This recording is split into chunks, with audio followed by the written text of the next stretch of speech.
નમસ્કાર મિત્રો, just English by Rathod sir આ ચેનલમાં આપનું ફરી એક વખત સ્વાગત છે એક નવા ટોપિક સાથે. મિત્રો, ઘણા મિત્રો દ્વારા કે જે થોડા મારાથી અનનોન છે એના દ્વારા ઘણી વખત મને ક્વેરી કરે છે કે સર તમે શું કરો છો, તમારું પરિચય આપશો. તો આજે આપણે મારા થોડા પરિચયથી આગળ વધીએ. ફ્રેન્ડ્સ, મારું નામ RM રાઠોડ છે અને બધા રાઠોડ સર તરીકે ઓળખાય છે. MA BEd વિથ ઇંગ્લિશ છું. સરકારી સંસ્થાની અંદર હું નોકરી કરું છું. આ ઉપરાંત મિત્રો, એવું કહેવાની જરૂર નથી, પરંતુ છતાંય સિન્સ 1999 હું 1999થી અંગ્રેજી ગ્રામર શીખવવાના ફિલ્ડમાં છું અને જોડાયેલો છું. ઘણી બધી સંસ્થાઓ રાજકોટની અંદર, અમદાવાદની અંદર ઘણી બધી સંસ્થાઓ કે જ્યાં કોમ્પિટિટિવ એક્ઝામના વર્ગો ચાલે છે ત્યાં વિઝિટિંગ ફેકલ્ટી તરીકે પણ સેવા આપું છું. અને એક આ શોખ તરીકે કે આપણા ગુજરાતી વિદ્યાર્થીઓ કે જેને અંગ્રેજીમાં ઘણી બધી તકલીફ પડે છે, આ મિત્રોને થોડી હેલ્પ થાય એ માટે આ સેવાનું કાર્ય આપણે કરી રહ્યા છીએ. મિત્રો, બીજું તો કંઈ નહીં કહું, પરંતુ એટલું જરૂર કે તમે આ જે વિડીયો લેક્ચર્સ જુઓ છો, તમે જે આ વિડીયો લેક્ચર્સને લાઈક કરો છો, શેર કરો છો, સબસ્ક્રાઈબ કરો છો અને એને તમે ફોલો કરશો, તો આટલું તો હું જરૂર કહીશ કે તમે કોમ્પિટિટિવ એક્ઝામમાં અંગ્રેજી ગ્રામરના જે કોઈ પણ પ્રશ્નો છે એ તમે આરામથી ક્રેક કરી શકશો. આજે મિત્રો એવો જ એક ટોપિક, કાળ છે ને, એને આપણે ટેન્સ કહીએ છીએ, ટાઈમ કહીએ છીએ. આ કાળની અંદર આપણે ક્લાસ 3 અથવા તો કોઈ પણ પરીક્ષા માટે ખૂબ ઊંડાણપૂર્વકનો અભ્યાસ કરતા હોઈએ છીએ અને કેટલી બધી વખત આપણે અભ્યાસ કરેલો છે. પણ છતાંય જ્યારે કોઈને પણ પૂછીએ કે અંગ્રેજીની અંદર તમને શું અઘરું લાગે છે, એટલે એનો જવાબ આવશે કે કાળ. સર, કાળ નથી આવડતા.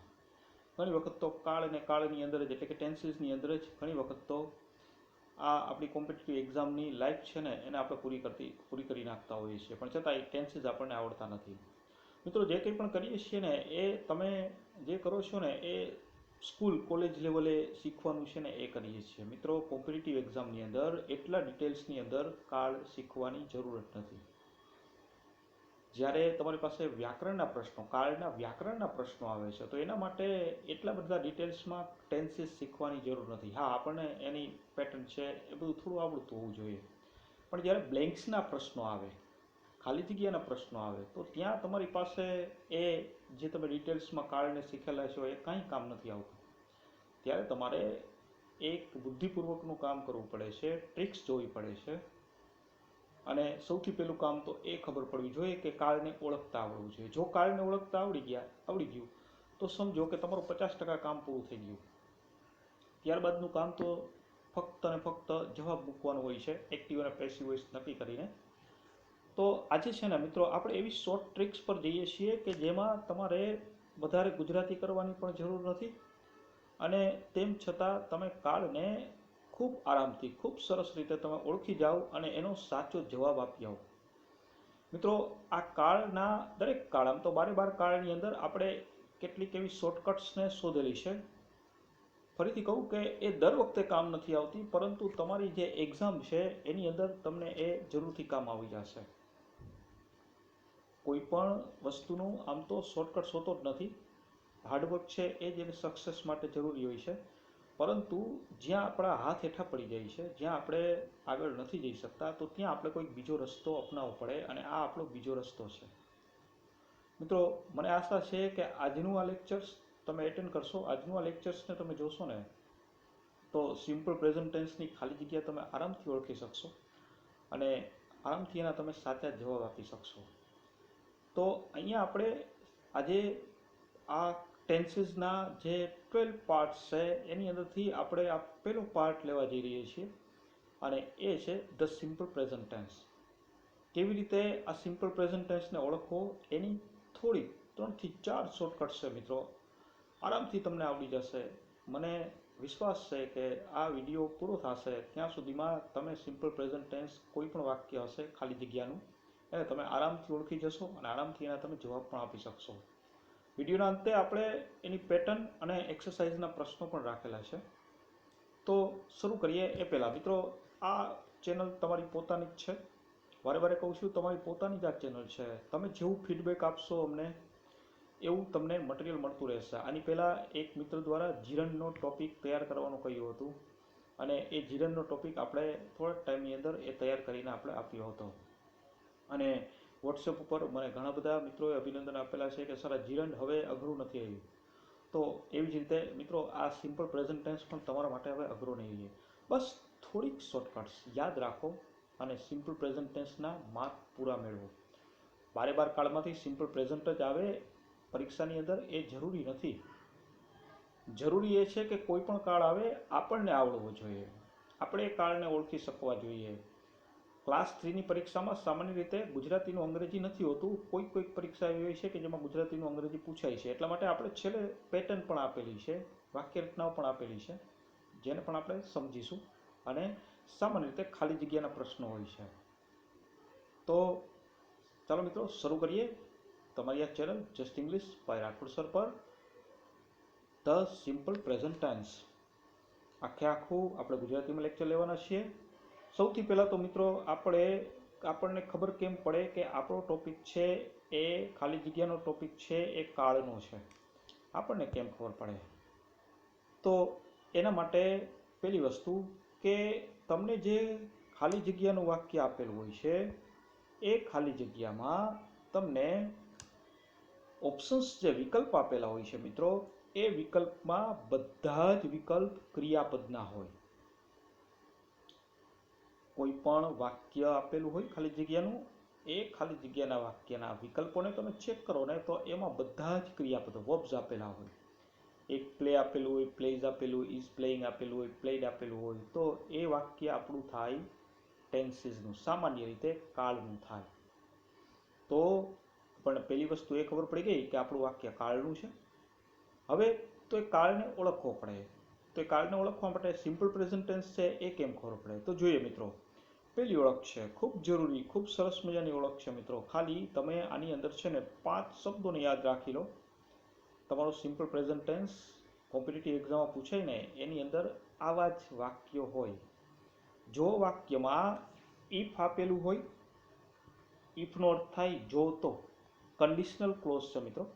ઇફ એટલે જો તો, જો વરસાદ પડે તો રસ્તા ભીના થાય, હકારાત્મક અર્થ દર્શાવે. જો વાક્યમાં અનલેસ આપેલું હોય, અનલેસનો અર્થ થાય જો નહીં તો, એટલે કે તમને એમ કહેલું હોય અનલેસ, જો નહીં તો, જો સખત મહેનત નહીં કરો તો માર્ક્સ સારા નહીં મળે, તો જો અને નહીં તો. ટીલ આપેલું હોય, TALL, ટીલ. ટીલ એટલે સમય દર્શાવે છે, જ્યાં સુધી ત્યાં સુધી, સામાન્ય રીતે હકારાત્મક અર્થમાં લેવાય.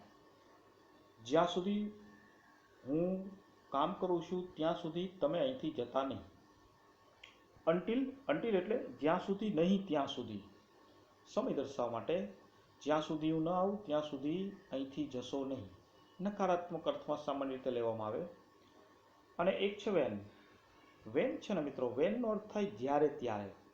બાર કાળમાં ક્યાંક ને ક્યાંક આપણે એનો ઉપયોગ કરીશું. આ વેનને યાદ રાખજો. વેન એટલે જ્યારે ત્યારે. જ્યારે હું આવું ત્યારે તમે કામ કરી રહ્યા હો છો, તો અહીંયા વેન. આપણને શોર્ટકટ એવું કહે છે, ઓળખ એવું કહે છે કે જો વાક્યમાં ઇફ, અનલેસ, ટીલ, અનટિલ અને વેન હોય, આવા કોઈ શબ્દો તમને આપી દીધા છે, આ બધા જ બે વાક્યોને જોડવાનું કામ કરે. If, unless, till, until, when એ બે વાક્યોને જોડે. કન્જક્શન નથી મિત્રો, પરંતુ છતાંય એ બે વાક્યોને જોડવાનું કામ કરે. Don't go till I return. મેં એમ કહ્યું don't go till I return, તો ત્યાં શું થયું? ટીલને છે ને બે વાક્યોની વચ્ચે મૂક્યું, ડોન્ટ ગો. ઓકે ફ્રેન્ડ્સ, તો એ બે વાક્યોને જોડવાનું કામ કરે. ફ્રેન્ડ્સ, તો આ ધ્યાન આપો કે જ્યારે આવા વાક્યોને ઇફ, અનલેસ, ટીલ, અનટિલથી જોડેલા હોય અને જે વાક્યમાં ખાલી જગ્યા આપેલી હોય ને તે સિવાયનું વાક્ય, ભવિષ્યકાળ, સાદો ભવિષ્યકાળ આપેલ હોય, એટલે કે તમને જે વાક્ય ખાલી જગ્યાનું આપેલું છે એ ખાલી જગ્યાના વાક્ય સિવાયનું વાક્ય જો તમને સાદું ભવિષ્યકાળનું આપેલું હોય, એટલે કે શેલ કે વિલ વાળું આપેલું હોય, તો યાદ રાખો જે વાક્યમાં ખાલી જગ્યા આપેલી હોય એ વાક્ય સાદા વર્તમાન કાળનું હોય. I repeat my words. તમને કોઈ વાક્યમાં when, till, until, if, unless આનાથી જોડેલા છે બે વાક્યો.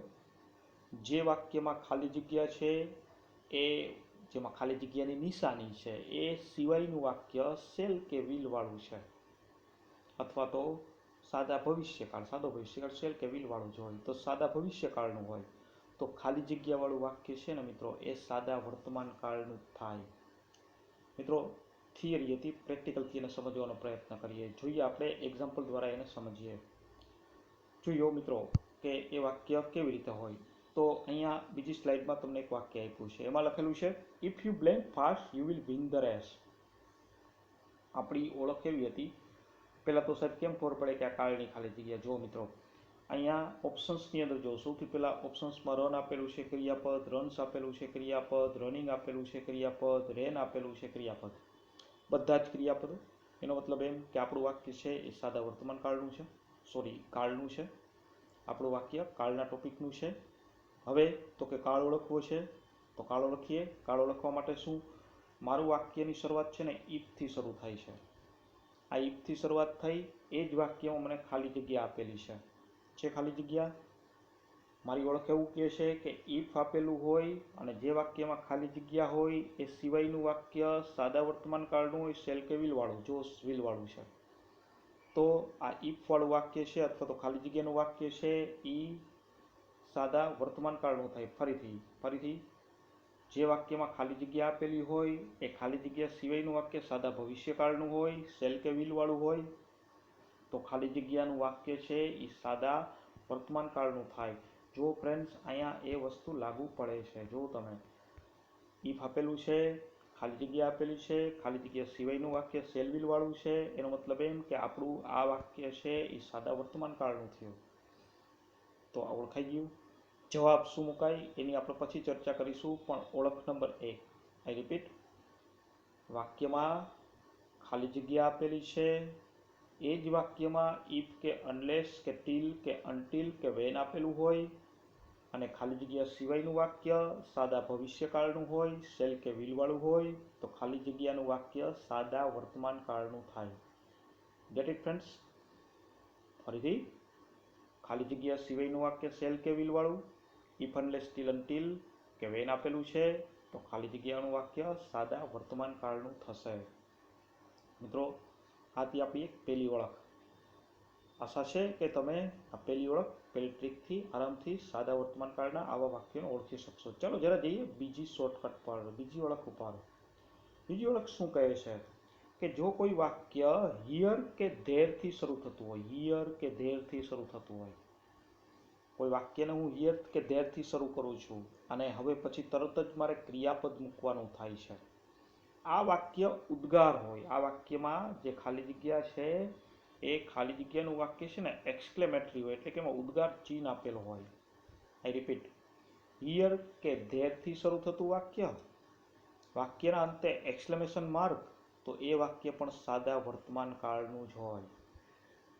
રિપીટ, ઓળખ નંબર 2 એવું કહે છે મિત્રો કે હિયર કે ધેરથી શરૂ થાય. જો આ વાક્ય મારું જો ઉદાહરણ, હિયરથી શરૂ થતું વાક્ય, ખાલી જગ્યાના બધા વિકલ્પો આપણે જોઈએ છીએ, ક્રિયાપદો જ છે. કમ, કેમ, કમ્સ, કમિંગ, આ બધા ક્રિયાપદો જ છે. તો કાળનું વાક્ય થયું. કયો કાળ ઓળખીએ? હિયર કે ધેર આપેલું હોય પછી તરત જ ક્રિયાપદ મૂકવાનું આવ્યું, એક્સક્લેમેશન માર્ક છે, ઉદ્ગાર વાક્ય છે, ઉદ્ગાર ચિહ્ન છે, તો આ વાક્ય પણ આપણું સાદા વર્તમાન કાળનું થાય. તો જો હિયર કે ધેર, ખાલી જગ્યા, એની અંદર બધા ક્રિયાપદો મૂકવાના છે, ઉદ્ગાર ચિહ્ન આપેલું છે, તો આ વાક્ય પણ આપણું શેનું થશે? સાદા વર્તમાન કાળનું. મિત્રો છે ને ઇઝી. તમે તો ઘણું બધું કરશો, ગુજરાતી કરશો અને પછી ખબર પડશે કે નહીં ને એ જોઈશું ને પછી વળી પાછું ઓપ્શનને જોવા જશું ને એવું બધું કરશું ને ત્યાં તો આપણી ગાડી જતી રહી હોય. અહીંયા ખાલી આટલું. પહેલી ઓળખમાં એવું કહ્યું હતું if unless till until when આપેલું હોય એ સિવાયનું વાક્ય સાદા ભવિષ્યકાળનું, તો આપણો ખાલી જગ્યાવાળું વાક્ય સાદા વર્તમાન કાળનું. અહીંયા એમ કહ્યું હિયર કે ધેર આપેલું હોય, ખાલી જગ્યા આપેલી હોય, ઉદ્ગાર ચિહ્ન આપેલું હોય અને ઓપ્શનમાં બધા ક્રિયાપદ, એનો મતલબ એમ કે એ વાક્ય પણ સાદા વર્તમાન કાળનું. 10 જ મિનિટની અંદર તમે સાદું વર્તમાન કાળ શીખી શકો. 10 જ મિનિટમાં તમે સાદા વર્તમાન કાળની ઓળખને પણ યાદ રાખી શકો. તો આ વાક્ય પણ આપણું સાદા વર્તમાન કાળ. હોય સાહેબ જવાબ શું આવે? જવાબને આપણે પછી લઈએ છીએ ફ્રેન્ડ્સ. બધી ઓળખની સાથે આપણે એક્સરસાઇઝ લેશું, એની અંદર આપણે જવાબને લેશું. તો આ બીજી ઓળખ. મિત્રો આશા છે કે આ તમને પસંદ આવી હશે. મિત્રો એક તમને રિક્વેસ્ટ છે મિત્રો, કે આપણી આ ચેનલને શરૂ કરી એને લગભગ 2 મહિના થયા. આ 2 મહિનાની અંદર આપણને લગભગ 501 જેવા સબસ્ક્રાઈબર આપણા થયા છે. દરેક મિત્રોને એક મારી વિનંતી છે કે દરેક મિત્રો ઓછામાં ઓછા 5 થી 10 સબસ્ક્રાઈબર છે આ ચેનલ માટે, એના માટે તૈયાર કરે મિત્રો. કારણ કે જેટલા સબસ્ક્રાઈબર્સ વધશે એટલો આ ચેનલનો વ્યાપ વધશે, બોડો વ્યાપ થશે, તમને પણ ઉપયોગી થશે અને કોમ્પિટિટિવ ફિલ્ડનું નવું સાહિત્ય પણ તમને આ ચેનલ દ્વારા મળતું રહેશે. મિત્રો એક આ વિનંતી છે, આશા છે કે તમે આ મારી રિક્વેસ્ટને ફોલો કરશો, તમે માનશો. દરેક મિત્રો 5 થી 10 સબસ્ક્રાઈબર આ ચેનલમાં જોઈન કરાવે, એની રિકમેન્ડ કરે એના મિત્રોને. બીજું મિત્રો એવું નથી કે કોમ્પિટિટિવ ફિલ્ડની તૈયારી કરતા હોય મિત્રો આ ચેનલને જોઈન કરે, એવું જરૂરી નથી. મિત્રો 12મા ધોરણની અંદર 10મા ધોરણની અંદર પણ આ કાળ તો આવે જ છે. લગભગ બધા જ ટોપિક છે ને 10મા 12મામાં આવે જ છે. ક્લાસ 3 અથવા તો ગુજરાત સરકારની કોઈ પણ કોમ્પિટિટિવ એક્ઝામમાં અંગ્રેજી વ્યાકરણ છે ને એ 12મા ધોરણ સુધીનું હોય. તો 12મા ધોરણમાં પણ જે કોઈ પણ તૈયારી કરે છે એ લોકોને પણ આ ખૂબ જ કામમાં આવશે, ખૂબ જ જરૂરી છે. તો એ લોકોને પણ આમાં જોઈન કરાવો મિત્રો, બરાબર છે. આની પ્રેક્ટિસ માટે, કાળની પ્રેક્ટિસ માટે તમે અમારી Telegram channel just English by Rathod sir, આ ટેલિગ્રામ ઉપર પણ તમે જોઈન કરી શકો છો. એમાં રોજ હિન્દુ વોક્સ પણ આપણે મૂકીએ છીએ, ધ હિન્દુ ન્યૂઝપેપરનું વોક્સ પણ મૂકીએ છીએ. મિત્રો વધારે વાત નથી કરતા, આગળ વધીએ. આ હતી આપણી ઓળખ નંબર 2, હિયર ધેર ખાલી જગ્યા એક્સક્લેમેશન માર્ક. એનો મતલબ એમ કે આપણું વાક્ય સિમ્પલ પ્રેઝન્ટ ટેન્સનું છે. ચલો જોઈએ આગળ વાક્ય. ત્રીજી ઓળખને જોઈએ મિત્રો. ત્રીજી ઓળખ આપણને શું કહે છે? ત્રીજી ઓળખની અંદર આપણને એવું કહે છે કે કેટલાક છે ને સમય દર્શાવતા ક્રિયા વિશેષણો હોય. સમય દર્શાવતા ક્રિયા વિશેષણો એટલે શું? તો કે કેટલાક વિશેષણો છે ને ફ્રેન્ડ્સ એ સમય દર્શાવતા હોય. હું એમ કહું ટુડે કહું તો એ સમય દર્શાવ્યું છે, બરાબર છે. આવા ક્રિયા વિશેષણો આ તમારે યાદ રાખવા જડ્યા. પણ મિત્રો આ તમને જે લોકો યાદ રખાવે છે ને એ કાંઈક ભૂલ કરાવે છે. મિત્રો જો વાક્યની અંદર એવરીડે ને ડેઇલી હોય એટલે આપણે એમ કહીએ કે સાદો વર્તમાન કાળ થાય. ના, એવું જરૂરી નથી. એવરીડે ને ડેઇલી એકલું હોય ને તો જ સાદો વર્તમાન કાળ થાય. પણ હું એવરીડેની સાથે હું એમ કહું લાસ્ટ યર રોજ, ગયા વર્ષે હું રોજ સ્કૂલે જતો, તો એ વાક્ય સાદા વર્તમાન કાળનું ન થાય. પણ જો ખાલી એવરીડે આપ્યું હોય ને તો સાદો વર્તમાન કાળ થાય. એટલે મારી તમને લોકોને એક ઇન્સ્ટ્રક્શન એવી પણ છે કે આવા શબ્દોને જુઓ ને તો એ વાક્યમાં જુઓ ભૂતકાળનો સમય દર્શાવતો બીજો કોઈ શબ્દ નથી ને, ભવિષ્યનો સમય દર્શાવતો બીજો કોઈ શબ્દ નથી ને. આવા શબ્દો એકલા આપેલા હોય તો જ એ વાક્ય સાદા વર્તમાન કાળનું થાય. એ સિવાય જો આની સાથે ભૂતકાળનો સમય આપી દઈએ તો સાદો ભૂતકાળ પણ થઈ શકે છે, ભવિષ્ય પણ થઈ શકે છે. એટલે જો તમારા વાક્યની અંદર તમને શું આપેલું હોય તો કે જો તમને છે ને ફ્રેન્ડ્સ તમને કંઈક આવું આપી દે વાક્યની અંદર, તમને શું આપે તો કે વાક્યમાં તમને ઓલવેઝ આપેલું હોય, ઓલવેઝ એકલું, ઓલવેઝ હંમેશા. ઓફન આપેલું હોય, ઓફન એટલે ક્યારેક, ઓલવેઝ એટલે હંમેશા. સમટાઈમ્સ આપેલું હોય, કેટલીક વખત. જનરલી અથવા યુઝ્યુઅલી આ બેયનો અર્થ થાય સામાન્ય રીતે. ઓકેઝનલી આપેલું હોય, પ્રસંગોપાત એને આપણે કહીએ. રેરલી, સેલ્ડમ, હાર્ડલી આવું કંઈક આપી દઈએ. સ્કેર્સલી જેનો અર્થ ભાગ્યે જ થાય.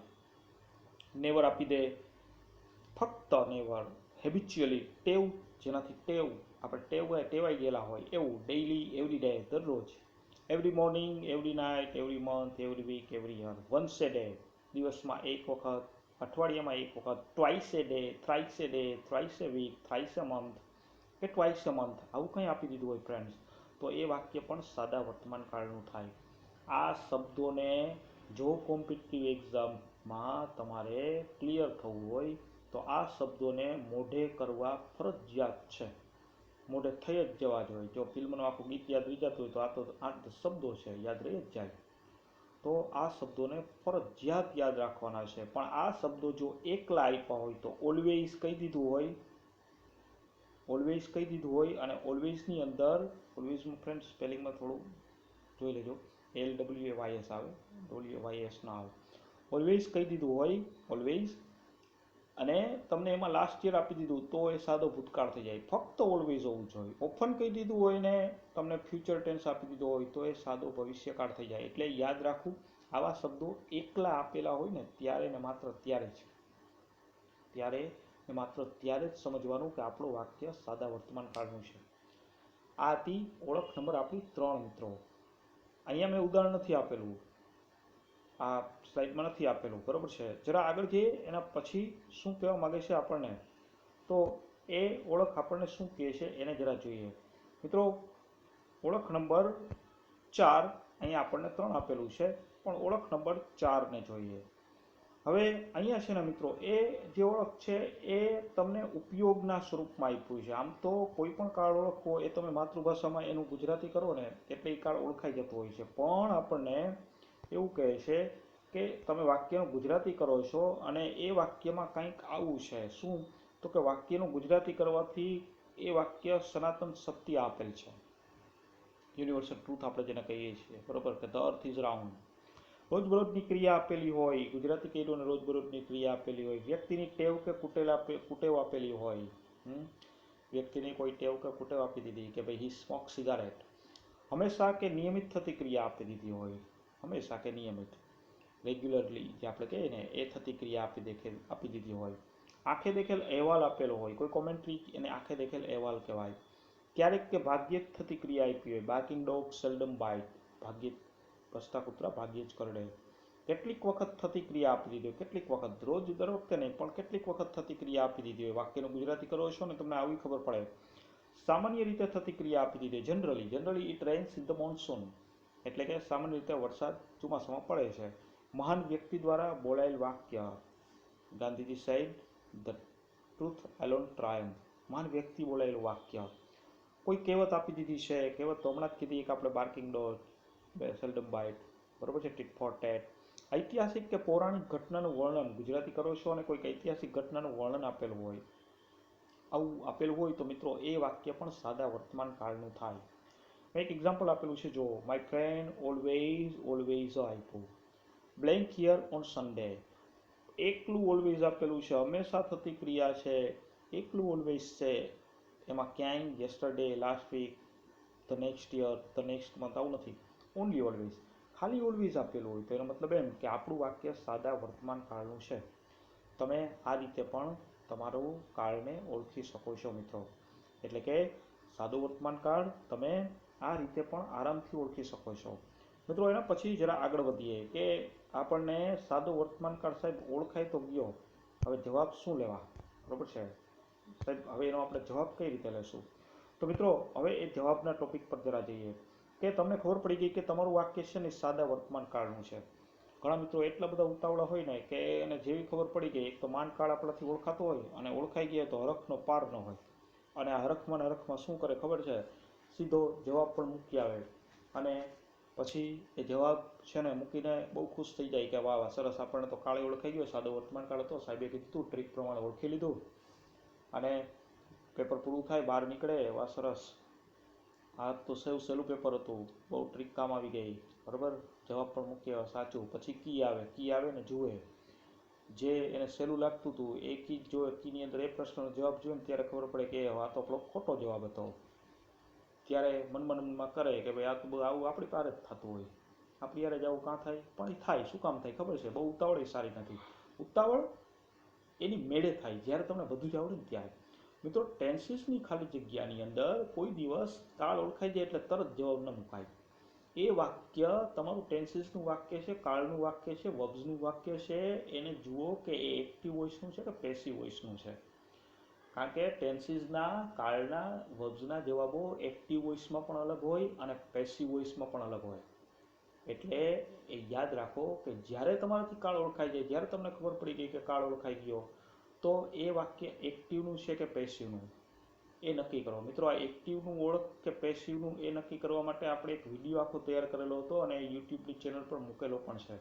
આઈડેન્ટિફાઈ એક્ટિવ ઓર પેસિવ વોઇસ, કેવી રીતે ઓળખવા એક્ટિવ અને પેસિવ વોઇસ, એનો એક આખો વિડીયો આપણી આ ચેનલ ઉપર જ છે. તમે જોશો તો તમને પ્લેલિસ્ટની અંદર મળી જશે, વિડીયોમાં મળી જશે. તો તમને ખબર પડી ગઈ કે કાળનું વાક્ય છે, તો એ જુઓ કે એક્ટિવનું છે કે પેસિવનું. ફ્રેન્ડ્સ, અહીંયા એક્ટિવનું વાક્ય સાદા વર્તમાન કાળનું હોય, જો તમારું વાક્ય એક્ટિવનું છે સાદા વર્તમાન કાળમાં, તો એ નક્કી કરો. પહેલાં તો એ કેમ ખબર પડે એક્ટિવનું, કાંઈ જ નથી ફ્રેન્ડ્સ. કોઈ પણ ક્રિયાપદ છે ને એને શું અથવા કોને વડે પ્રશ્ન કરો, જે જવાબ મળે એ કર્મ મળે. કર્મ ખાલી જગ્યાની પહેલાં હોય તો પેસિવ, નહીંતર એક્ટિવ. અને કર્મ હોય જ નહીં એવી ખાલી જગ્યા કોઈ પેસિવની થાય જ નહીં, એટલે એ વાક્ય હંમેશા એક્ટિવનું જ હોય. જો વાક્ય એક્ટિવનું હોય તો એમાં એક્ટિવમાં હકાર વાક્ય તમારું છે એની અંદર ક્રિયાપદનું મૂળ રૂપ આવે અથવા એસ કે ઈએસ વાળું રૂપ આવે. કાં તો ક્રિયાપદનું મૂળ રૂપ એટલે જેવું ક્રિયાપદ હોય કમ હોય તો કમ એમ નમ, અથવા તો એસ કે ઈએસ વાળું રૂપ આવે. જો V1 ન હોય તો એસ અથવા ઈએસ વાળું ક્રિયાપદ. ક્યારે એસ કે ઈએસ લેવું ને ક્યારે V1 લેવું. જો તમારું કર્તા છે, વાક્યનું કર્તા આઈ, વી, યુ, ધેય કે બહુવચન નામ હોય તો જવાબમાં હકાર વાક્યમાં V1 લેવાય. પણ જો તમારું કર્તા હી, સી, ઈટ કે એકવચન નામ આપેલ હોય તો જવાબમાં ક્રિયાપદનું એસ કે ઈએસ વાળું રૂપ આવે. એટલે ફરીથી યાદ રાખો, કાળ ઓળખાઈ ગયો, સાદો વર્તમાન કાળ ઓળખાઈ ગયો. તો હવે વાક્ય જુઓ, એક્ટિવનું છે કે પેસિવનું. આપણે એક એક્ઝામ્પલ છે ને લઈએ. અહીં આપેલું છે, my friend always blank here on Sunday. મને આ ખાલી જગ્યા પેપરમાં આપી દીધી. હું શું કરીશ? હું જોઈશ કે ઓપ્શનમાં તો જો કમ ને કમ્સ ને આ બધા છે ને ક્રિયાપદો જ આપેલા છે. ક્રિયાપદો એટલે કાળની ખાલી જગ્યા થઈ. હવે નક્કી કરું કયો કાળ. તમે જોઈને તો વાક્યમાં ઓલવેઝ એકલું આપેલું છે, હંમેશા રોજની થતી ક્રિયા. મને ગુજરાતી નથી આવડતું પણ ઓલવેઝ ખાલી એકલું જોયું, બરાબર. ઓલવેઝ જોયું. બીજે ક્યાંય ભવિષ્યનો કે ભૂતકાળનો કે એવો કાંઈ સમય નથી આપ્યો. એનો મતલબ એમ કે મારું વાક્ય થયું સાદા વર્તમાન કાળનું. મને ખબર પડી ગઈ કે મારું વાક્ય સાદા વર્તમાન કાળનું છે. હવે મારે એ નક્કી કરવાનું કે એક્ટિવનું છે કે પેસિવનું. કેવી રીતે નક્કી કરવું? જે સૌથી સહેલું મને ક્રિયાપદ લાગતું હોય ને એ ક્રિયાપદને હું પ્રશ્ન પૂછીશ. મને સૌથી સહેલું ક્રિયાપદ કમ લાગે છે. કમ, કમ એટલે આવું. આને હું શું પ્રશ્ન પૂછીશ? આને હું શું અથવા કોને વડે પ્રશ્ન પૂછીશ? શું અથવા કોને. હું શું અથવા કોને વડે પ્રશ્ન પૂછીશ. કમ એટલે આવું. શું આવવું? જવાબ નથી. કોને આવવું? જવાબ નથી. કોણ આવે છે એનો જવાબ છે. જો શું અથવા કોને વડે પ્રશ્ન કરીશ ને મને જવાબ નથી મળતો, એનો મતલબ શું? તો કે આ વાક્યમાં કર્મ છે જ નહીં. અને જે વાક્યમાં કર્મ હોય જ નહીં એ વાક્ય કોઈ દી પેસિવનું થાય જ નહીં. એનો સીધો ને સાદો અર્થ એ થયો કે મારું આ વાક્ય છે ને એ એક્ટિવ વોઇસનું છે. એક્ટિવ વોઇસનું. હવે તો કે એક્ટિવ વોઇસનું છે તો જવાબમાં હકાર વાક્ય છે કે નકાર કે પ્રશ્ન. તમે જોયું, my friend always blank here on Sunday. એમાં ક્યાંય નો કે નોટ નથી. આની અંદર ક્યાંય પ્રશ્ન જ નથી. એનો મતલબ એમ કે મારું વાક્ય હકાર વાક્ય થયું. હકારનું છે તો મને જવાબ કીધા કાં તો V1 આવે કાં તો એસ કે ઈએસ વાળું આવે. જો અહીંયા IVU, અહીંયા IVU ખાલી જગ્યાની પહેલાં IVU આપેલું હોત ને, અથવા તો બહુવચન નામ આપેલું હોત ને, અથવા તો ધ્યેય આપેલું હોત ને, IVU ધ્યેય અને બહુવચન નામ આપેલું હોત ને તો હું V1 લેત. પણ મને એવું નથી આપ્યું. મને તો શું કહ્યું છે? My friend. માય ફ્રેન્ડ એટલે એક વચન નામ, અને એક વચન નામ આપેલું હોય ને તો આપણને એવું કીધું કે ત્યાં એસ કે ઈએસ વાળું રૂપ લેવાય. એટલે અહીંયા માય ફ્રેન્ડ એકવચન નામ છે, એસ કે ઈએસ વાળું રૂપ. એસ કે ઈએસ વાળું ખાલી જગ્યામાં એક જ રૂપ છે. તમે જોશો ને તો ખાલી જગ્યાની અંદર વિકલ્પમાં એસ કે ઈએસ વાળો આન્સર ડી છે, કમ્સ. તો મારો જવાબ છે કમ્સ. જો કેટલું સહેલું થયું ખબર છે. આ તો મેં પ્રોસેસ લાંબી તમને સમજાવવા માટે કરી. બાકી તમારા પેપરમાં તમારે તો આટલું જ કરવાનું રહે. બધાય ક્રિયાપદ, હા બધાય ક્રિયાપદ, કાળની ખાલી જગ્યા, ઓલવેઝ આપ્યું, સાદો વર્તમાન કાળ થઈ ગયો. કમને પ્રશ્ન પૂછ્યો શું અથવા કોને વડે જવાબ નથી મળતો, આ પેસિવનું નથી, એક્ટિવનું થયું. My friend always blank here on Sunday, હકાર છે. નકાર કે નોટ કે નો કે નોટ નથી આપેલું, પ્રશ્નાર્થ નથી એટલે હકાર વાક્ય થયું. હકાર વાક્ય થયું તો જવાબમાં કાં તો V1 આવે કાં તો એસ કે ઈએસ આવે. મારું વાક્ય છે માય ફ્રેન્ડથી એક વચન નામથી શરૂ થાય છે. એક વચન નામથી શરૂ થતું હોય તો મારે એસ કે ઈએસ લેવું પડે. તો એવું એસ કે ઈએસ વાળું એક જ જવાબ કમ્સ થઈ ગયો જવાબ. ક્યાં અઘરું છે? અઘરું તો આપણે બનાવીએ તો અઘરું થાય, બાકી અઘરું નથી. ઓકે, તો મિત્રો એક્ટિવ વોઇસમાં હકાર વાક્ય હોય તો જવાબ યાદ રાખો V1 ક્રિયાપદનું મૂળ રૂપ અથવા એસ કે ઈએસ વાળું. જો આ મારી ફ્રેન્ડની બદલે આઈ આપ્યું હોત તો આઈ આપ્યું હોત તો કમ આવત જવાબ, તો એસ કે ઈએસ નો આવે, V1 આવત. પણ અહીંયા આપણને માય ફ્રેન્ડ ત્રીજો પુરુષે એક વચન આપી દીધું છે. That's why here comes. છે ને સહેલું. ચલો જરા આગળ વધીએ ફ્રેન્ડ્સ. જો એક્ટિવ વોઇસનું હકાર કે નકાર હોય, સોરી હકાર વાક્ય હોય તો આપણે એમ કીધું કે એમાં V1 અથવા એસ કે ઈએસ વાળું રૂપ લેવું પડે. પણ આપણને વાક્ય હકાર નથી આપ્યું અને આપણને શું કર્યું તો કે નકાર કે પ્રશ્નાર્થ આપી દીધું. આપણને વાક્ય નકાર કે પ્રશ્નાર્થ આપી દીધું તો જવાબ શું મૂકવો જોઈએ ફ્રેન્ડ્સ? જો આપણને વાક્ય એક્ટિવ વોઇસનું જ નકાર કે પ્રશ્નાર્થ હોય તો એમાં ડુ અથવા ડઝ એની સાથે V1 આવે. મિત્રો તમે અંગ્રેજીની તૈયારી કરો છો તો તમને એક સૂત્ર આપું છું. યાદ રાખો, ડુ ડઝ અને ડીડ હોય ને એની સાથે હંમેશા ક્રિયાપદનું મૂળ રૂપ જ લેવાય. ડુ ડઝ કે ડીડની સાથે હંમેશા V1 જ આવે, એની સાથે કોઈ દિવસ બીજા કોઈ ક્રિયાપદ ના આવે. જો મારું વાક્ય એક્ટિવ વોઇસનું નકાર કે પ્રશ્નાર્થ હોય તો એમાં ડુ અથવા ડઝ એની સાથે V1 લેવાય. ફરીથી પ્રશ્ન એ થયો એ સાહેબ ડુ ક્યાં લેવું, ડઝ ક્યાં લેવું? તો યાદ રાખો, જો કરતા હી સી ઇટ કે એક વચન નામ આપેલું હોય ને તો ડઝ લેવાય, ઈ સિવાય બધે ડુ લેવાય. આપણે એક એક્ઝામ્પલ દ્વારા જોઈએ. She blank not blank for exam daily. મને બધા જ ક્રિયાપદ જો prepare, do prepare, is preparing, was preparing, does preparing આવું બધું આપ્યું છે. તો મારે શું સમજવું? તો કે બધાય ક્રિયાપદ છે ને એટલે કાળની ખાલી જગ્યા થઈ. કાળની ખાલી જગ્યા તો નક્કી કરવું પડે કે કયો કાળ છે. મેં વાક્યમાં જોઈ ડેઇલી આપ્યું છે, ડેઇલી આપી દીધું એટલે સાદો વર્તમાન કાળ થયો. બરોબર છે? સાદો વર્તમાન કાળ. હવે એક્ટિવ કે પેસિવ એ નક્કી કરવું. પ્રિપેર એટલે તૈયારી કરવી. શું કરવું? તૈયારી કરવું. કોને કરવું, શેની કરવી તો એ આપે છે, પણ કોને કરવું એનો જવાબ નથી. ફરીથી આ ઇન્ટ્રાન્ઝિટિવ વર્બ છે, એટલે કે અકર્મક ક્રિયાપદ છે. આમાં કર્મ છે જ નહીં.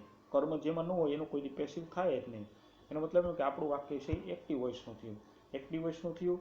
હવે કેવું વાક્ય છે? તો કે નકાર છે. જો વચ્ચે નોટ આપ્યું તો નકાર કે પ્રશ્નાર્થ વાક્ય હોય તો આપણને કીધું કે ડુ અથવા ડઝની સાથે V1 લેવાય. જો એમાં હી સી ઇટ કે એક વચન નામ હોય ને તો ડઝની સાથે, તો અહીં સી આપ્યું છે એટલે ડઝની સાથે V1 લેવું. એવો જવાબ જો ડી એક જ છે, ડઝ પ્લસ પ્રિપેર. ક્યાં અઘરું છે? અઘરું નથી. બરાબર?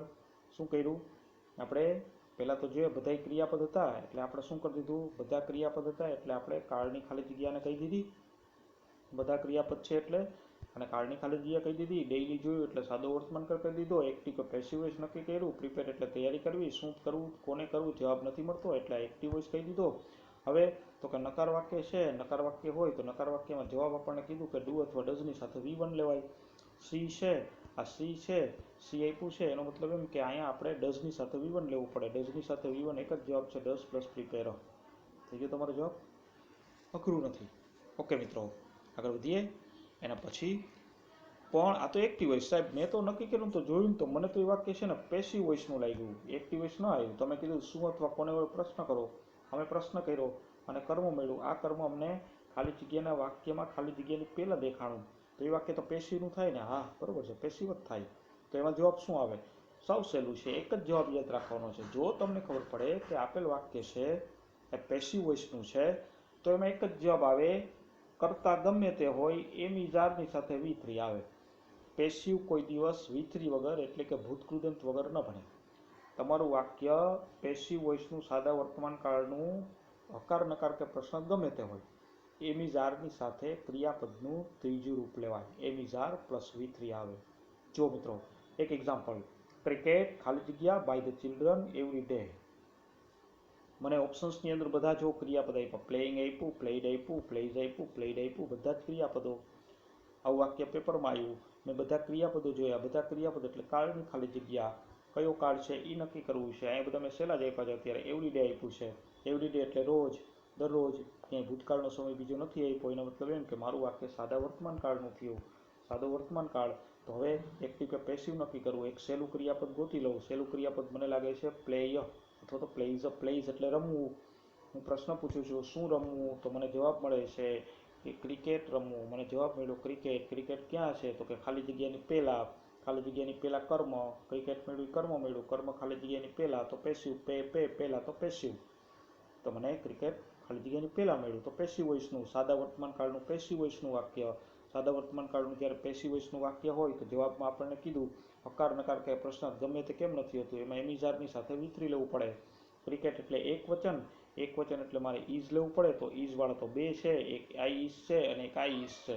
હવે તો કે એની સાથે V3. આઈ ઇઝમાં જો પ્લેઇંગ આપ્યું. V3 ભૂતકાળનું રૂપ નથી પણ આઈ ઇઝમાં ભૂતકૃદંતનું રૂપ છે. પ્લેઇડ, ઇઝ અને V3. તો મારો જવાબ થશે ઇઝ પ્લેઇડ. એટલે કે પેસિવ વોઇસનું છે તો મારા જવાબમાં આવશે ઇઝ અને પ્લેઇડ. છે ને મિત્રો સહેલું? પેસિવ વોઇસ એક્ટિવ વોઇસ હોય ત્યારે ચિંતા કરવાની, હકાર કે નકાર. હકાર હોય તો એમાં V1 અથવા S કે ES, હી સીટ કે એકવચન નામ હોય તો S કે ES વાળું લેવાય, નહીતર V1 લેવાય. પેસિવ વોઇસમાં ચિંતા કરવાની જ નથી. પેસિવ વોઇસની અંદર શું છે તો કે હકાર હોય, નકાર હોય કે પ્રશ્નાર્થ હોય, એની અંદર આપણે એમિઝારની સાથે V3 જ લેશું. એની અંદર આપણે એ ટેન્શન નથી. ઓકે મિત્રો, જરા આગળ જઈએ નેક્સ્ટ સ્લાઇડમાં. મિત્રો, મને આશા છે કે તમને ખરેખર આમાં ઘણું બધું જાણવા મળ્યું હશે અને સમજવા પણ મળ્યું હશે. હવે જરા જોઈ પૂછાઈ ગયેલા પ્રશ્નો અને એના જેવા પ્રશ્નોને આપણે એક એક્સરસાઇઝ સ્વરૂપે જોઈએ. આ તો આપણે થિયરી જોઈ, હવે પ્રેક્ટિકલ દ્વારા એને સમજવાનો પ્રયત્ન કરીએ મિત્રો. પ્રેક્ટિકલ દ્વારા અહીંયા મેં કેટલાક 5 ઉદાહરણ આપ્યા છે અને એને આપણે સમજીએ. પેલું વાક્ય છે I will pay you back when I blank A job. I will pay you back. જોજો મિત્રો, મને બધાય ક્રિયાપદ આપ્યા. જોજો, એક ગેટિંગ આપ્યું છે, એક ગેટ આપ્યું છે, વિલ ગેટ આપ્યું છે, ખાલી ગેટ. અહીંયા જવાબની મેં તમને ક્લિક કરી દીધું છે એટલે કદાચ ક્યારેક મ્યુટ હોય ને તમારે જોતા હો તો તમને જવાબની ખબર પડી જાય. ઓકે, હવે તો કે આ વાક્યમાં બધાય ક્રિયાપદ એટલે કાળની ખાલી જગ્યા.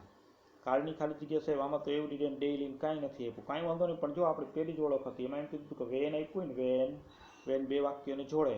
વેન સિવાયનું વાક્ય જો સાદા ભવિષ્યકાળનું હોય ને સેલ કે વિલ વાળું, તો ખાલી જગ્યાવાળું વાક્ય છે ને એ સાદા વર્તમાનકાળનું થાય. તો આ વાક્ય સાદો વર્તમાનકાળનું થયું છે, જેવું જ છે. જો તમે જોશો ને તો આની અંદર શું આપ્યું છે, વેન આપ્યું છે. વેન સિવાયનું વાક્ય એટલે કે ખાલી જગ્યા સિવાયનું વાક્ય સેલવિલ વાળું છે.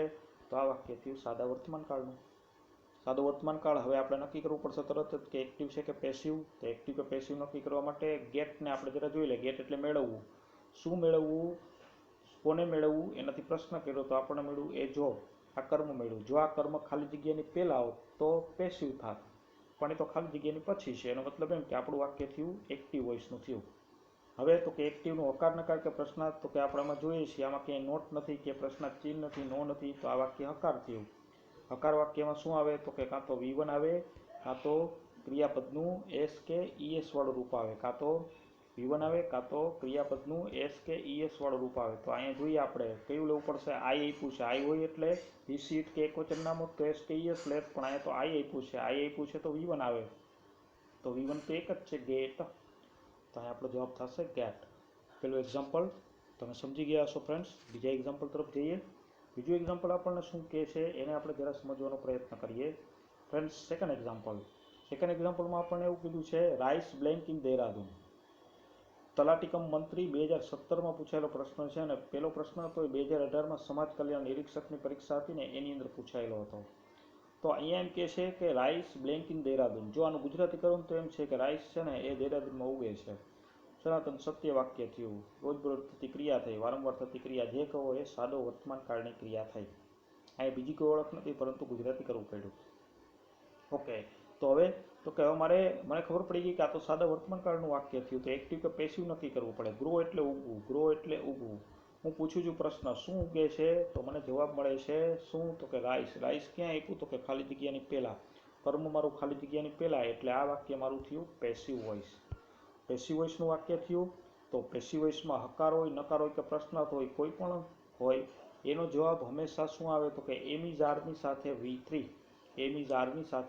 આપણું વાક્યમાં રાઈસ છે, રાઈસ એટલે એક વચન, તેમાં ઇઝ લેવું પડે. ઇઝની સાથે V3 એટલે ગ્રોનું થાય ગ્રોન. તો આપણો જવાબ થશે C, is grown. Rice is grown in Dehradun. તલાટીકમ મંત્રી 2017ની પરીક્ષામાં આ પૂછાયેલો પ્રશ્ન છે. ઓકે ફ્રેન્ડ્સ, હવે જરા આગળ વધીએ. એના પછીનો ત્રીજો પ્રશ્ન આપણને શું કહે છે એના તરફ આપણે જરા જોઈએ friends. Unless C blank hard she will not succeed. મને હું ઓપ્શન જોઉં છું. ઓપ્શનની અંદર શું આપ્યું છે તો કે ઓપ્શનની અંદર મને બધા જ ક્રિયાપદ આપ્યા છે. જુઓ, તમે તમારી જાતે જોશો તમને ખબર પડશે. આ સ્ટાફ સિલેક્શનની પરીક્ષામાં પૂછાયેલો પ્રશ્ન છે લગભગ 2014માં. તો જોઈએ મને શું કહ્યું તો કે ક્રિયાપદ work, working, is working, works અને વર્કડ. હવે બધા ક્રિયાપદ એટલે કાળનો પ્રશ્ન. કાળ ઓળખું છું. કાળ કેમ ઓળખવું તો કે મને અનલેસ આપ્યું છે. અનલેસ જો નહીં તો એના સિવાયનું વાક્ય તો કે સાદા ભવિષ્યકાળનું. જો સેલ અથવા વિલ આપ્યું છે ને તો ખાલી જગ્યાવાળું વાક્ય સાદા વર્તમાન કાળનું. નક્કી કરવું એક્ટિવ કે પેસિવ, વર્ક એટલે કાર્ય કરવું, શું કરવું, કાર્ય કરવું, કોને કરવું નથી આપ્યું, કોણ કરે એ આપ્યું છે, કોણથી પ્રશ્ન પૂછવાનો, શું અથવા કોને. એનો મતલબ કે અહીંયા મને કર્મ આપ્યું જ નથી. જે વાક્યમાં કર્મ હોય જ નહીં એનું પેસિવ પોસિબલ નથી. જો હોય અને એ ખાલી જગ્યાની પહેલાં હોય તો જ પેસિવ હોય, પણ આમાં એવું નથી. તો આ વાક્ય મારું અનલેસવાળું વાક્ય થયું. નો કે નોટ નથી આપ્યું. એનો મતલબ એમ થયું કે મારું વાક્ય હકાર વાક્ય છે, એક્ટિવ વોઇસનું હકાર વાક્ય થયું. તો આનો જવાબ શું? તો કે V1 અથવા એસ કે ઈએસ વાળું રૂપ. જો હકાર વાક્ય હોય તો V1 અથવા એસ કે ઈએસ વાળું રૂપ લેવું પડે. તો સી આપ્યું છે, હી સી ઇટ કે એકવચન નામની સાથે એસ કે ઈએસ આવે, તો અહીંયા સી આપ્યું છે તો એસ વાળું વર્ક, એનું વર્ક કરેલું છે, તો આપણો જવાબ થશે સી. નેક્સ્ટ આગળ વધીએ. એના પછીનો પ્રશ્ન તમે જરા જોઈએ ફ્રેન્ડ્સ. આ પ્રશ્નની અંદર આપણને શું કર્યું છે? ધેર ખાલી જગ્યાએ કાર. બધા જ ક્રિયાપદ તમે જોશો ને તો ગો આપ્યું, ગોઈંગ આપ્યું, ગોઝ આપ્યું અને નન. બધા જ ક્રિયાપદ કાળની ખાલી જગ્યા, કાળની ખાલી જગ્યા. નક્કી કરવો છે કયો કાળ છે, તો આપણી એક શોર્ટકટ કહે છે કે હિયર કે ધેર પછી ખાલી જગ્યા આપેલી હોય અને એ વાક્ય ઉદ્ગાર હોય, ઉદ્ગાર ચિહ્નવાળું હોય, તો એ હંમેશા સાદો વર્તમાન કાળ થાય. બરોબર ને? તો જો ધેર આપ્યું, ખાલી જગ્યા આપી, ઉદ્ગાર ચિહ્ન આપ્યું, તો આ વાક્ય સાદા વર્તમાન કાળનું થયું. સારું, એક્ટિવ કે પેસિવ નક્કી કરી. ગો એટલે જવું, શું જવું, કાર જવી. કાર તો ખાલી જગ્યાની પાછળ છે, પહેલા હોત તો પેસિવ થાત, પણ આ તો એક્ટિવ છે. તો આ વાક્ય શું થયું? તો કે એક્ટિવ વોઇસનું થયું. એક્ટિવ વોઇસનું થયું, હકાર વાક્ય થયું. ઉદ્ગારમાં પણ હકાર વાક્ય થયું. તો હકારમાં આ એકવચન માટે લીધું છે, તો ગોનું વિશિષ્ટ એકવચન નામ. ગો ધેર એટલે અહીંયા એ કારની વાત છે, એકવચન નામ છે, તો એસ કે ઈએસ વાળું રૂપ લેવું પડશે આપણે. તો અહીંયા મારો જવાબ થશે ગોઝ. એક્ટિવ વોઇસનું વાક્ય થયું. જો શોર્ટકટથી જ હું ગુજરાતી હજી મેં નથી કર્યું ક્યાંય, એક જ વાક્યમાં કર્યું હોય, સિવાય ગુજરાતી નથી કર્યું, તો ચોથા વાક્યમાં જવાબ થશે સી, ગોઝ. એના પછીનું વાક્ય જોઈએ friends. Blank your assignment blank to your teacher regularly અને ક્વેશ્ચન માર્ક. જો મને બધા જ ક્રિયાપદો આપ્યા, ડુ પ્લસ સબમિટ આપ્યું, સબમિટિંગ આપ્યું, ઇઝ સબમિટિંગ આપી દીધું, ડુ પ્લસ સબમિટ આપી દીધું, તો અહીંયા હું જોઈશ ને તો મને શું કર્યું છે? તો કે બધા જ ક્રિયાપદો આપી દીધા છે. તો મારું વાક્ય થશે કેવું? તો કે મારું વાક્ય થશે કાળનું. તો કાળનું વાક્ય છે, તો કાળના વાક્યમાં કાળને મારે ઓળખવો છે. કેવી રીતે ઓળખીશ? તો કે મને જો વાક્યમાં રેગ્યુલરલી આપી દીધું છે. રેગ્યુલરલી એટલે શું? તો કે રેગ્યુલરલી એટલે નિયમિત, સાદો વર્તમાન કાળ. તો મારું વાક્ય રેગ્યુલરલીથી હું ઓળખી ગયો, સાદો વર્તમાન કાળ. બીજું વાક્યમાં પ્રશ્નાર્થ ચિહ્ન છે એટલે પ્રશ્ન વાક્ય થયું. એક્ટિવ કે પેસિવ એ નક્કી કરીએ. તો જો ફ્રેન્ડ્સ, હું સબમિટ એટલે આપી દેવું, રજૂ કરવું. શું આપવાની વાત છે? મેં પ્રશ્ન પૂછ્યો શું આપવું? તો કે મને જવાબ મળ્યો એસાઇનમેન્ટ. એસાઇનમેન્ટ છે ને એ કર્મ મળ્યું. કર્મ બેમાંથી કોઈ પણ ખાલી જગ્યાની પહેલાં હોય એટલે પેસિવ થાય. તો આ કર્મ છે ને ખાલી જગ્યાની પહેલાં છે એટલે આ વાક્ય મારું પેસિવ થશે. પેસિવનું હકાર નકાર કે પ્રશ્નાર્થ જવાબ હંમેશા શું થાય? એમિઝારની સાથે V3 લેવું પડે. એસાઇનમેન્ટ એટલે એક વચન, તો એક વચન માટે ઇઝ આવે અને સબમિટનું V3 થાય સબમિટેડ. તો મારો જવાબ થયો સી, ઇઝ સબમિટેડ. પેલી ખાલી જગ્યામાં is your assignment submitted to your teacher regularly question mark. તો મિત્રો આરામથી તમે તમારી શોર્ટકટથી ખાલી જગ્યાના સાદા વર્તમાન કાળના જવાબ તમે મેળવી શકો. અઘરું નથી, અઘરું નથી, અઘરું બનાવતા પણ નહીં મિત્રો. આરામથી તમે આના જવાબ આપી શકશો. આથી એક એક્સરસાઇઝ. અહીંયા સાહેબ ગુજરાતીનું અંગ્રેજી કરવું પડે તો મિત્રો એના માટે પણ મેં તમને કહ્યું હતું કે વિડીયોના અંતે મેં તમને કેટલીક વાક્ય રચનાઓ પણ આપેલી છે. તો એ જરા વાક્ય રચનાઓને પણ આપણે જોઈ લઈએ. અંતે જોઈએ આપણી વાક્ય રચના. જો તમારે સાદા વર્તમાન કાળના કોઈ ગુજરાતી વાક્યનું અંગ્રેજી કરવું છે તો એમાં 3 પ્રકારની પેટર્ન થાય. એક તો હકાર થાય, બીજું નકાર થાય અને ત્રીજું પ્રશ્નાર્થ થાય. હકારની વાક્ય રચના શું? તો કે હકારમાં કર્તા આવે, ક્રિયાપદનું મૂળરૂપ V1 કે એસ કે ઈએસ, એટલે કે હી સી ઇટ કે એક વચન નામ હોય તો એસ કે ઈએસ, નહીં તો V1 લેવાય. ત્યારબાદ કર્મ અને અન્ય શબ્દો આવે. નકાર વાક્ય હોય તો આપણે ખાલી જગ્યા પ્રમાણે જ હતું, કર્તા લેવો પડે. સબ્જેક્ટ પહેલાં આવે એક્ટિવ વોઇસમાં, ત્યારબાદ ડુ અથવા ડઝ લેવાય. ડુ અને ડઝ. હી સી ઇટ કે એક વચન નામ તો ડઝ નહીંતર ડુ. ડુ ડઝ અને ડીડની સાથે હંમેશા V1 જ આવે. કર્મ અને અન્ય શબ્દો. પ્રશ્નાર્થ વાક્યમાં ડુ ડઝને પહેલાં લેવું પડે, ડુ અથવા ડઝ, ત્યારબાદ કર્તા પ્લસ V1 અન્ય શબ્દો. મિત્રો ગુજરાતીનું અંગ્રેજીની પ્રેક્ટિસ કરજો, ક્યારેક ક્યારેક પૂછાય તો આપણને આવડવું જોઈએ. મિત્રો આશા છે તમને આ વિડીયો પસંદ આવેલો હશે, આ લેક્ચર પણ પસંદ આવેલો હશે. આવા જ નવા લેક્ચર્સ સાથે આપણે પાછા મળવાના છીએ, ફરીથી મળવાના છીએ. પણ મેં તમને કહ્યું એ પ્રમાણે મિત્રો, જતાં ફરીથી તમને એક રિક્વેસ્ટ કરવાની છે કે ફ્રેન્ડ્સ, દરેક મિત્ર તમારા 5 થી 10 સબસ્ક્રાઈબર, દરેક મિત્રો પોતાના મિત્રોને કહી અને આ ચેનલ માટે 5 થી 10 સબસ્ક્રાઈબર તૈયાર કરે મિત્રો. આ ઉપરાંત મેં તમને કહ્યું કે પ્રેક્ટિસ માટે તમે જોતા રહો, ટેલિગ્રામ ચેનલ છે just English by Rathod sir, એની લિંક પણ નીચે આપેલી છે t.me/justinglishRajkot. આના ઉપર તમને ઘણા બધા પ્રશ્નો કે જે પ્રેક્ટિસ માટેના છે એ પણ જોવા મળશે મિત્રો. તમારી પોતાની ચેનલ છે, કોમેન્ટ જરૂર લખજો. કોમેન્ટમાં તમારે કયો ટોપિક શીખવો છે એ પણ મને લખી શકો છો અને એના ઉપરથી આપણે ટોપિકને પણ તૈયાર કરીશું. પણ મિત્રો, પ્રેક્ટિસ મેક્સ અ મેન પરફેક્ટ. વારે કહું છું, શીખી લીધા પછી એનું ફોલોઅપ જરૂરી છે, એટલે કે એનું ફોલોઅપ લેતા રહો. બસ આની સાથે જ આ ટોપિક તમને સરળતાથી સમજાવ્યો છે. અપેક્ષા છે કે તમે એને ખૂબ સરસ રીતે સમજી શક્યા હશો મિત્રો. બીજું કે હવે એક નવા ટોપિક સાથે, નવો ટોપિક એટલે તમે સમજી જાઓ કે હવે કાળની આપણે સિરીઝ શરૂ કરી છે. તો કાળની સિરીઝની અંદર હવે પછીનો આપણો કાળ હશે ચાલુ વર્તમાન કાળ. તો આ નવા ટોપિક એટલે કે ચાલુ વર્તમાન કાળના ટોપિક સાથે આપણે ફરીથી મળીએ છીએ. ત્યાં સુધી રજા આપશો. Take care. ફરીથી મળીએ છીએ ફ્રેન્ડ્સ.